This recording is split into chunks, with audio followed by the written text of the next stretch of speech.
అసలు ఈ రాజకీయ వ్యవస్థను చూస్తుంటే చింతించాలా చీకొట్టాలా అర్థం కావడం లేదు.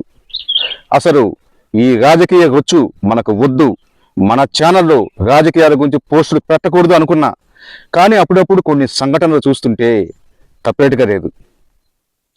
ఒక ప్రాంతంలో ఒక అతను తన ఊర్లో ఎగుడు దిగుడు గుంతలతో కూడిన రోడ్డున్నాయంటూ ఒక వీడియో తీసి సోషల్ మీడియాలో పోస్ట్ పెట్టాడంట. అది అతను చేసిన పెద్ద తప్పైనట్టు అతని మీద ఒక కేసు పెడితే దాన్ని పెద్ద కేసు పెట్టి బుక్ చేసి అతన్ని రిమాండ్కి పంపించారు. వాళ్ళేమో హైకోర్టుకి వెళ్ళారు. నిజంగా ఇటువంటి టైంలో మనకు దేవాలయం దేవుడు అంతా ఈ న్యాయస్థానమే. అక్కడ హైకోర్టు ఇది పరిశీలించి కేసు పెట్టిన వ్యక్తిని, కేసు కట్టిన వాళ్ళను, ప్రభుత్వాన్ని చీవాట్లు పెట్టి కేసు కొట్టివేసింది. అలాగే ప్రభుత్వం తప్పు చేస్తే ఎత్తి చూపడం తప్ప, అలా చేస్తే కేసులు పెడతాగా అంటూ కూడా ప్రశ్నించింది.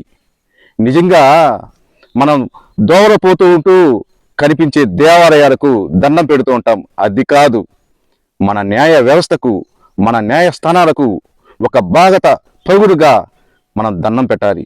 అది మన నిజమైన బాధ్యత.